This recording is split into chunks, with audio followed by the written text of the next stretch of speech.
At Outback Steakhouse, we live by Aussie rules. And Aussie rule number 1 is ensuring steak satisfaction every time. We offer the highest quality cuts of steak, seasoned and seared to perfection, with a secret blend of 17 herbs and spices and cooked just the way you want. So join us tonight in Mobile at 4017 Airport Boulevard. We're open daily for lunch at 11 a.m. Plan your visit at Outback.com. Aussie rules. Blog Talk Radio.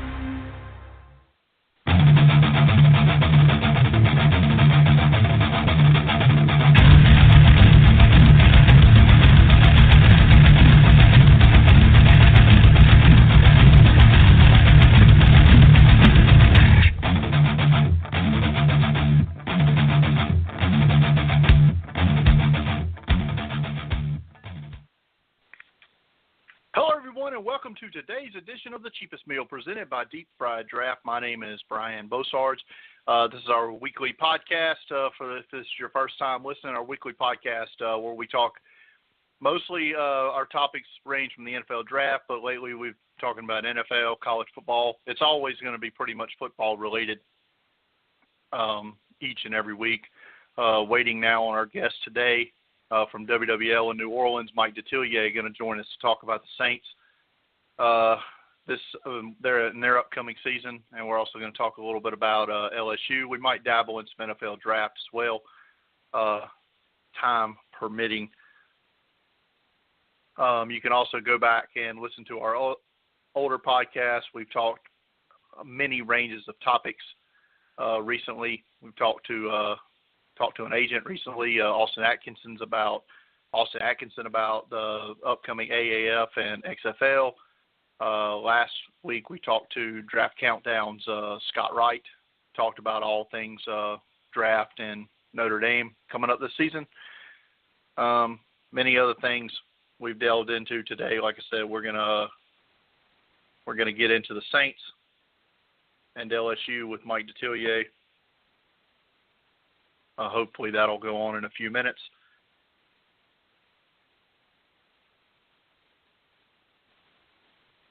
You can also, like I said, all the past episodes are archived at blogtalkradio.com/deepfrieddraft. You can find all of my work either at Twitter, follow me at deepfrieddraft, and you can also go to deepfrieddraft.com where we have all the past episodes archived there as well. Follow me on YouTube. The episodes will eventually all be up on there as well, and much more.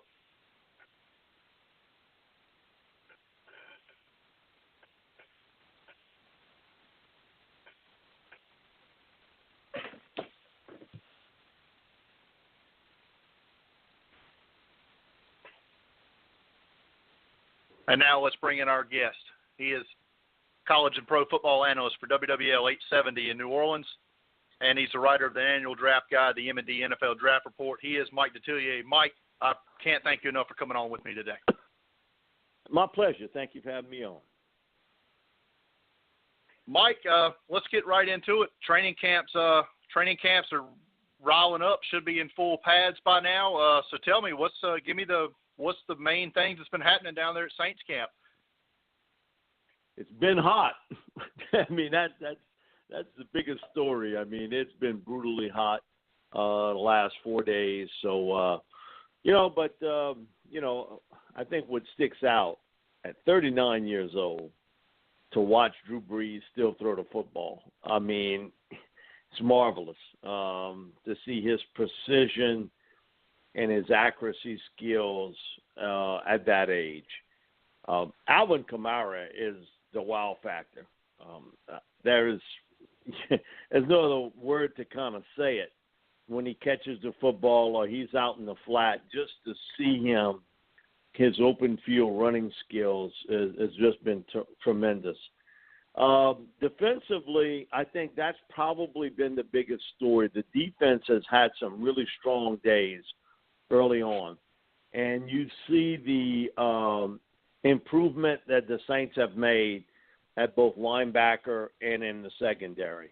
And so that, I think that to me probably sticks out the most in that their aggressiveness to the football, how well their safety, the three of them, Kurt Coleman, Von Bell, Marcus Williams, have played. Certainly Marshawn Lattimore. The linebacker play with DeMario Davis, a healthy Alex Anzalone. Hopefully that'll continue. And they've been able to get some heat on the quarterback. And one guy who's really, I thought, had a pretty strong camp early on is the third-round pick of a year ago, Trey Hendrickson. Trey being used out on the edge and also inside in that NASCAR package they have. I think Trey's really had a really strong camp so far. So those have been the things that have stuck out to me, in the early days. Yeah, I wrote the other day about Alex Anzalone, and I said I thought if he stayed healthy, I think he's a potential game changer for their defense. But his health has been his issue his entire playing career. Yeah, no question about it. You go back to his days at Florida. Last year he won a starting berth at the weak side linebacker position. And he got knocked out early with the shoulder arm injury. And again, it's something that, I hate to say it, almost when a guy starts to have those injuries, they start to mount up. It's one after the other. And we saw it with Teron Armstead for years. Teron, as good as he's been, has never played 16 games in the NFL. It's the first time, he told us yesterday, it's the first time he's actually got to work out in the off season, not rehabbing an injury, just working out, trying to get himself to be in the best shape, and he went to see doctors not only in America but also across the world to try to help himself keep himself healthy. But you're right about Anzalone. I think he's a very talented linebacker. And the Saints use a lot of nickel coverage, which is a lot of three safety alignments. So a linebacker's got to come out, got to match up downfield. And you can see that they've used Anzalone and DeMario Davis as the two linebackers that would stay on the field in those type packages. Right. You talked about Drew Brees and how he's still just so great and playing at such a high level at 39 years old. How much longer do you think we're going to get to see him in the Superdome?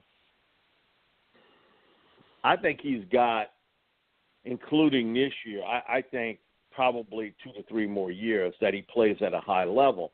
Now, again, you can't predict injuries. Does he have the arm strength that he had 10 years ago?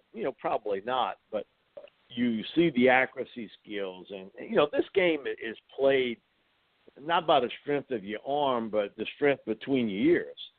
And his pinpoint passing is just at a real high level, still today. And we see it. We've seen it over the last couple of days. Him and his rapport with rookie receiver, Traquan Smith.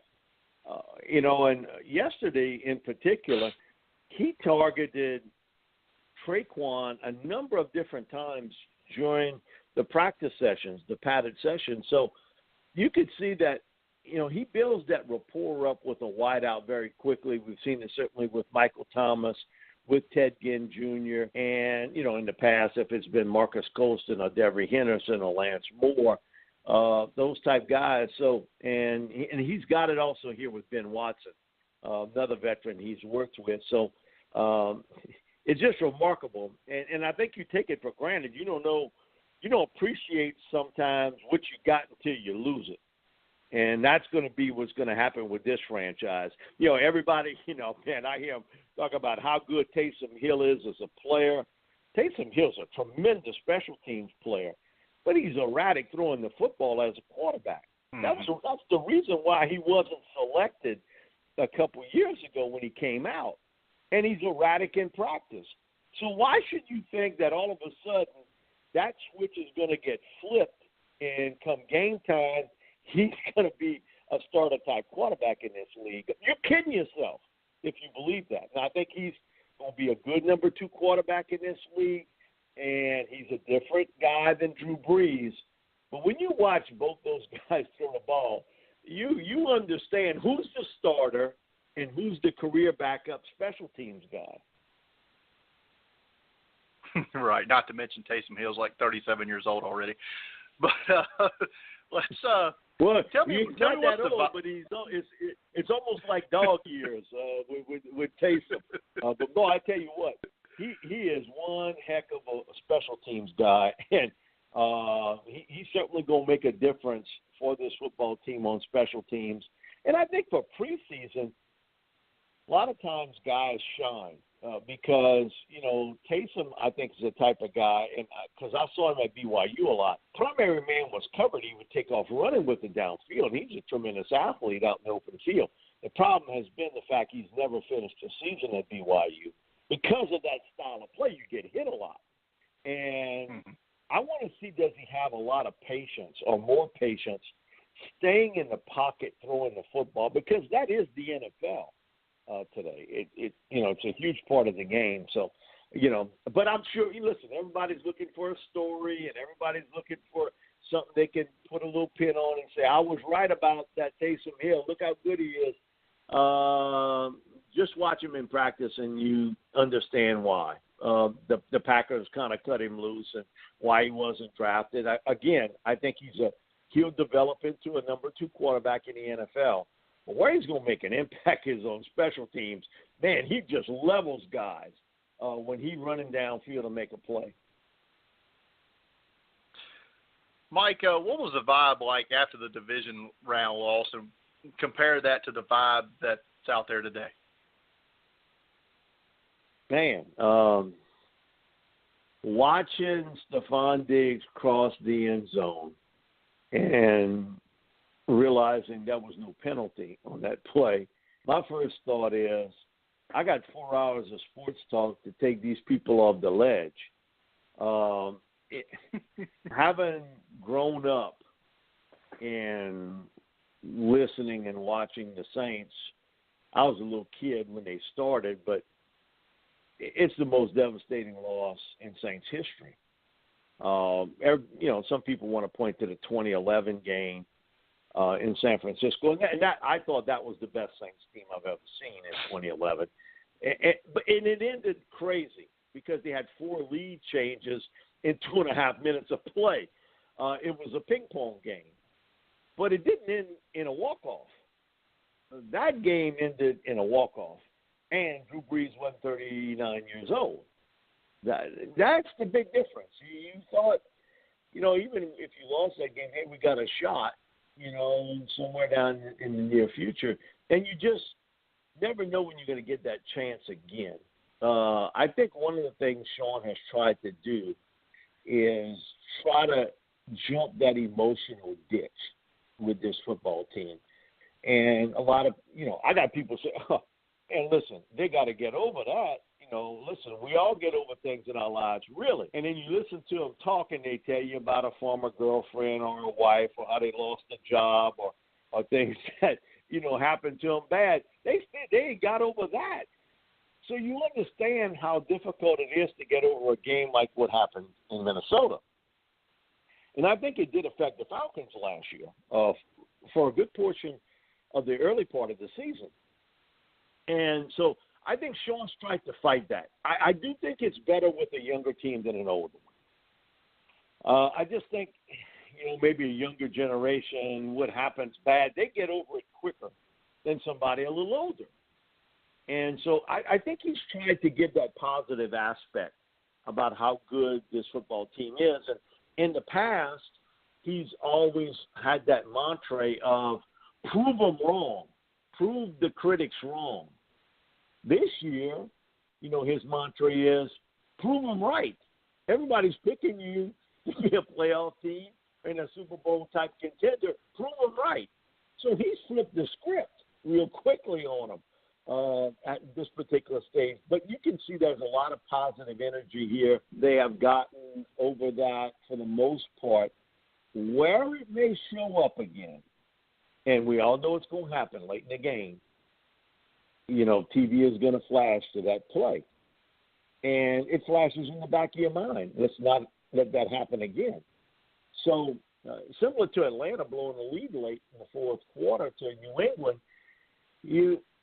it's more of a mental thing than a physical thing. And so I think that's the biggest hurdle for this franchise this year. Certainly you want to stay healthy, but you got no control over that.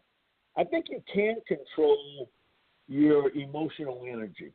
And I think that's what they're trying to do early on. But where I think it may show up is you got a lead late in the game and a team sort of driving, and you know it. You know, it's going to be brought up.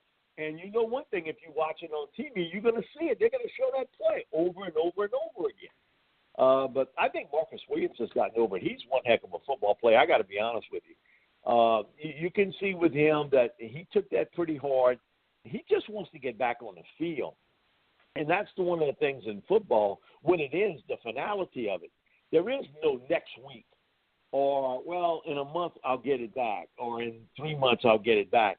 This has been since January. Here we're going to be in August real soon, and you haven't got back on the field yet for a game. That's what lengthens this out for so long. All right, last thing on the Saints right quick. You're a draft guy. I'm a draft guy. What did you think? Did you think they paid too much to move up to get Marcus Davenport, and was that the right move for the Saints? Well, it was bold, it was risky, and it was aggressive. But this football team knew where they had to get better. They gave up a lot to get Marcus. But they knew that they weren't going to get a player like Davenport at that edge pass rushing position where they picked. And to be honest, I told this to Coach Ogeron when he took the job at LSU. You'll find you the next star quarterback before you find you the next star edge pass rusher. He laughed about it at the time, and just talking to him a couple of weeks back, he said, Mike, you might be right about that. I mean, 7-on-7's changed the world. And you look at Marcus, where he was 5 years ago. He was a wide receiver. And he grew out of that position. So they paid a really high price to get him. And I think you can almost hear in his tone, he sort of feels the pressure of it. And put it to you this way, he ain't never played at UT San Antonio, a guy like Teron Armstead and Ryan Ramczyk. And he's going through some lessons and some growing pains here. But I think everybody sort of knew that. One of the things I got to talk to Ryan Nielsen, we did a camp here at Nicholls State, the offensive and defensive lineman camp, and he brought this up to me. He said, Mike, people bring up about his athleticism and his size potential and his speed and his quickness and his leverage skills. And I'd like to see him get a little bit stronger in the lower body. But he said, the one thing that jumps out at me is his intelligence and his mental toughness. And he said, one of the things I've tried to get across to him is you might go in a game and you might be 0 for 18. That offensive lineman, 18 rushes, you're not getting a lot of pressure or any. And the frustration of that for a college player, because you've always been so much better than your competition. In the NFL, it's different. You got to get over that and make sure that on that 19th play, maybe you make the difference. And he said, he gets it. He said he's really smart. He gets it, and he understands, what he's got to do to get better. But he said even more, I think he understands the point of he's not always going to get a double or a home run or even a hit. But it's the ability to kind of set up your guy and eventually make that big play that's going to be a game changer. I think a lot of times that is so frustrating to an edge player today that you don't, you were so dominant maybe in high school and college, and it doesn't come that quickly in the NFL. And I think they're trying to give Marcus some lessons in practice to understand that it's not going to be that easy in the pros. And going up each day against Ramczyk and Teron Armstead, he's getting a lesson real quick in what it is to face NFL competition. All right, Mike, let's move up I-10 a little bit, about an hour, and talk about LSU. I think the question probably on everybody's mind is who's going to be the starting quarterback when they face the U. Well, it shouldn't. In that first game. It shouldn't. That shouldn't even be a question. I mean, it's going to be Joe Burrow. You didn't bring him here to hold a clipboard and drink Gatorade. I mean, you brought him here to be the starting quarterback. If you thought you had the guy for 2018, why did you bring in Joe to begin with? You brought him here to be the starter. And barring an injury, Joe Burrow is going to be the starter against Miami and Florida. I mean, that's no ifs, ands, buts, and maybes. That's going to happen. He's going to be the guy. I think what they like in him, coach's son, understands this game at a high level, his accuracy skills in the short intermediate part of the game, and his work ethic. You know, instead of spending an hour in the film room watching film, he's spending 3 hours. He's organizing the receivers to work with him, you know, on his own. That's leadership. And it has been a sinkhole for LSU, no question about it, at the quarterback position. And Danny Etling was solid, but he threw but 2 passes. Either it was real short or real long. The intermediate stuff, he didn't throw well. They didn't put it in the game plan because he didn't throw it well. That part is where Joe excels. And I think you're going to see an offense from LSU you've never seen before, in the fact that they're going to play a lot of 3-4 wide receiver sets, a lot of flex out tight end positions with 2 tight ends. So you're going to see a bit of a different look, and for the first time in my lifetime, I can almost say, they don't have a legitimate number 1 back. You know, they don't have one returning to the lineup. There is no Kevin Falk or Cecil Collins or, you know, Leonard Fournette or Darius Guice. They don't have that type guy. And so it's going to be Clyde Edwards-Helaire, I think, early on, who's, you know, 5'7", about 190 pounds. I think Chris Curry's going to see a lot of playing time. So I got no doubt Joe Burrow is the straw that turns the drink here. And I think he'll do a good job. How quickly it will all come together, I have no idea. Because, again, he spent his spring at Ohio State. And I think that's going to be the big question mark. How quickly will it jive for Joe Burrow? Because front 7 defensively, this football team has the most talent and the most depth I've seen in the past 7 or 8 years along their defensive line and linebacking core.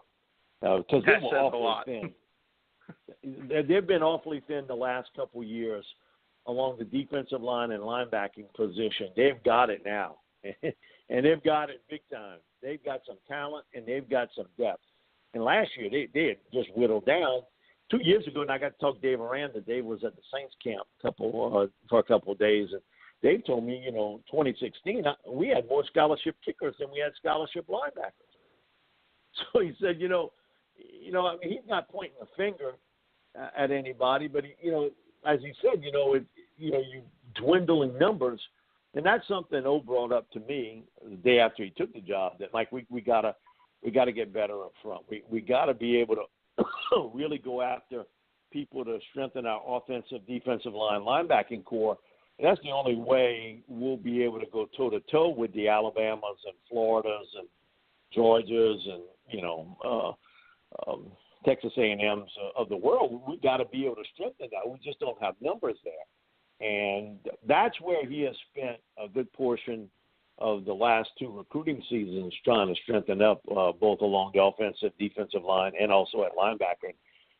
They got some talent there, and, man, they can run. And so it'll be interesting to see, because eventually you got to score. You can't keep your defense on the field forever. And the other flip side of it is, it's been every bit as bad at the place-kicking position as it's been at quarterback. I mean, that's been a roller coaster ride. It's been unbelievable that this football team has not been able to get consistency at place kicking. You can't miss, 25-yard and smaller field goals. And we saw it in the final game against Notre Dame. Come on, you got to have a kicker that can kick that. You're on scholarship.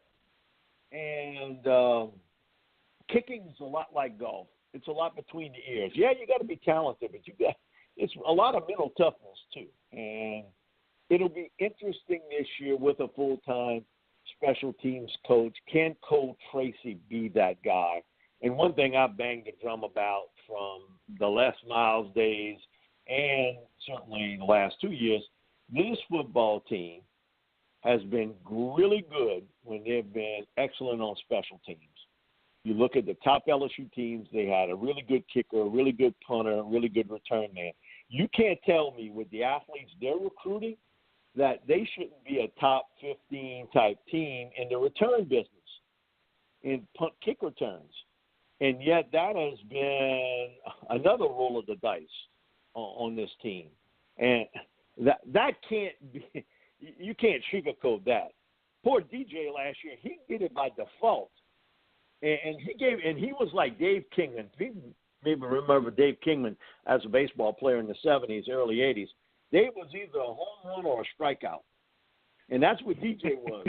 Either he hit a home run or he struck out. He was fielding punts at the 4-yard line, or he changed the game like he did against Auburn with a punt return for a score.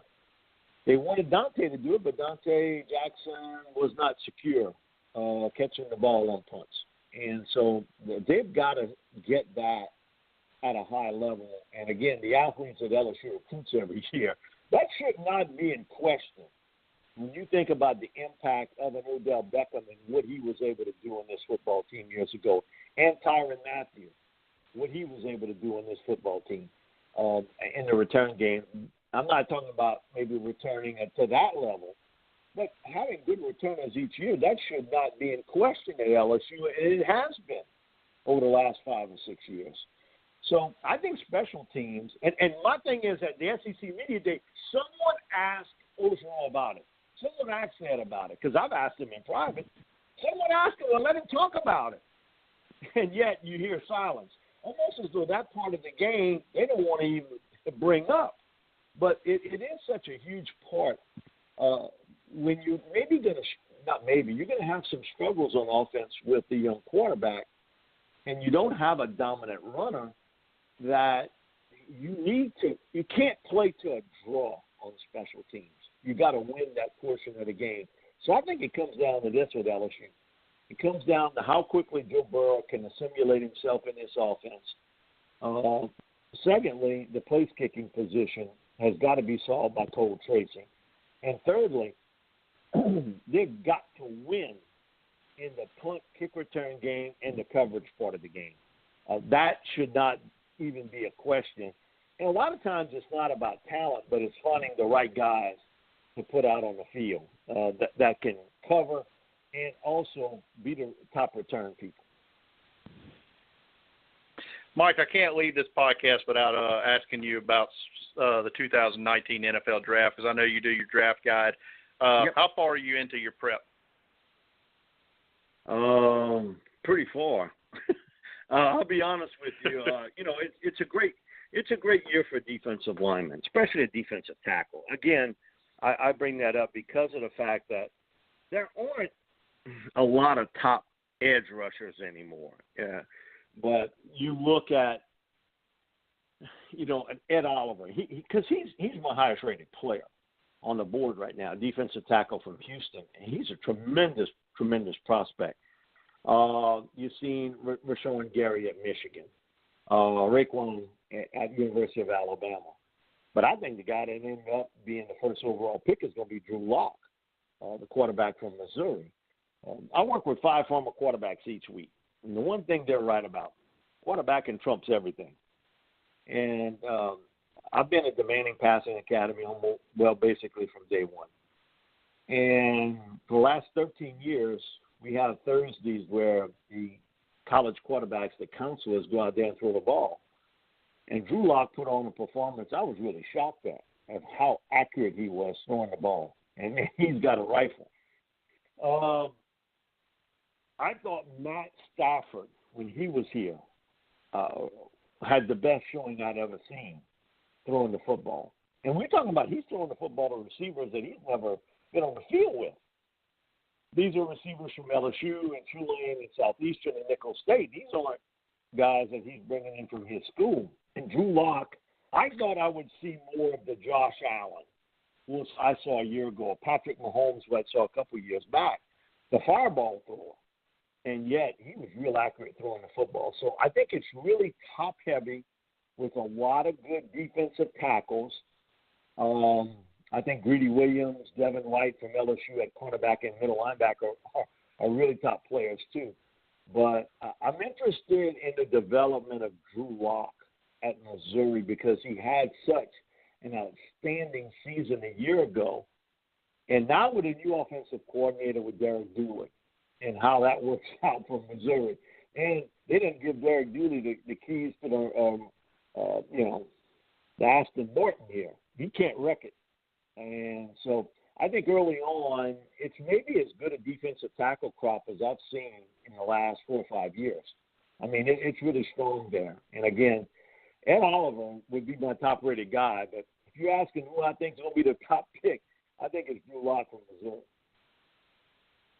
Give me one player that maybe not a whole lot of people know about that they will by the time the draft gets here in April.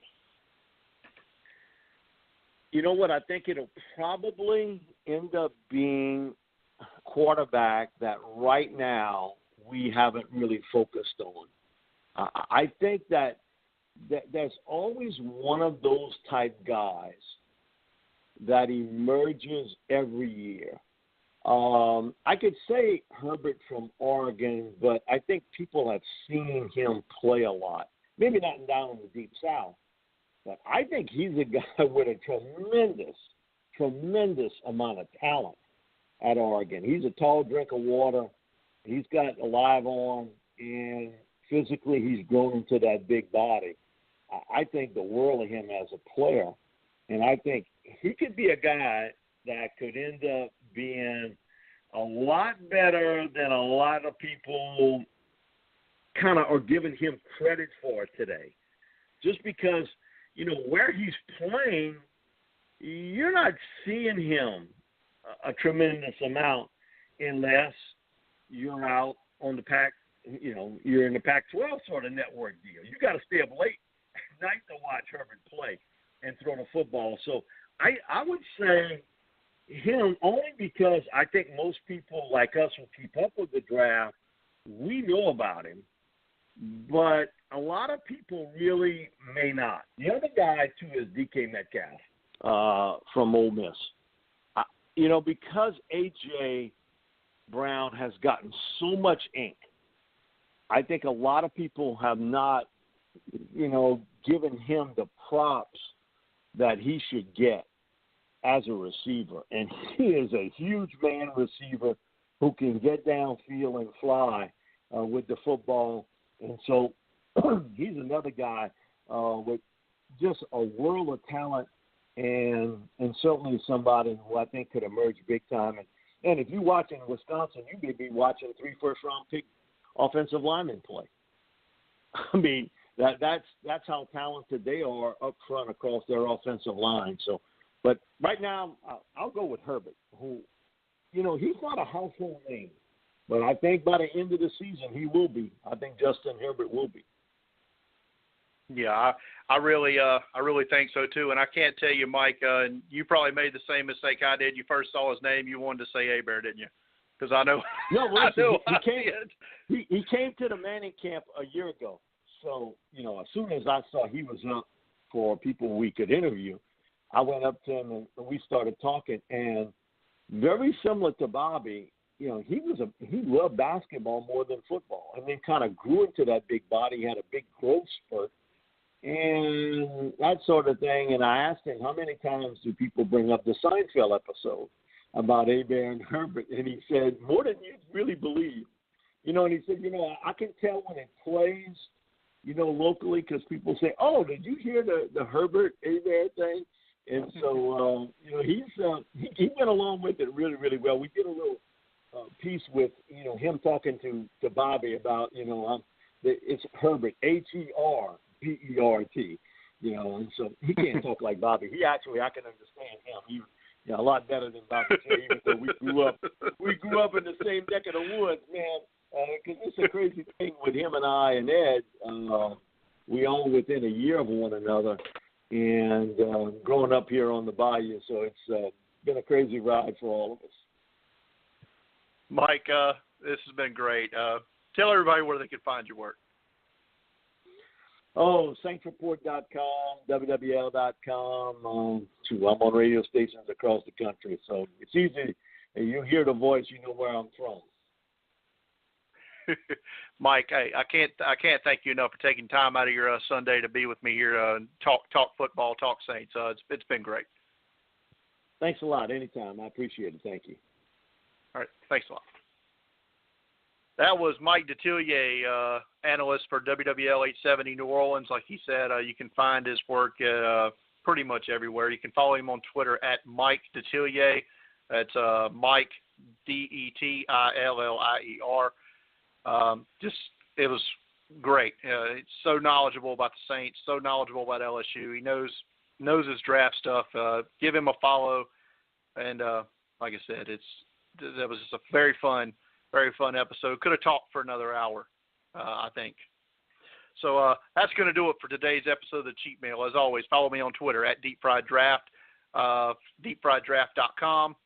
Download this episode on iTunes, Stitcher, or you can also go to blogtalkradio.com/deepfrieddraft. All the episodes will be archived there. Thanks, everybody, for listening. Until next time.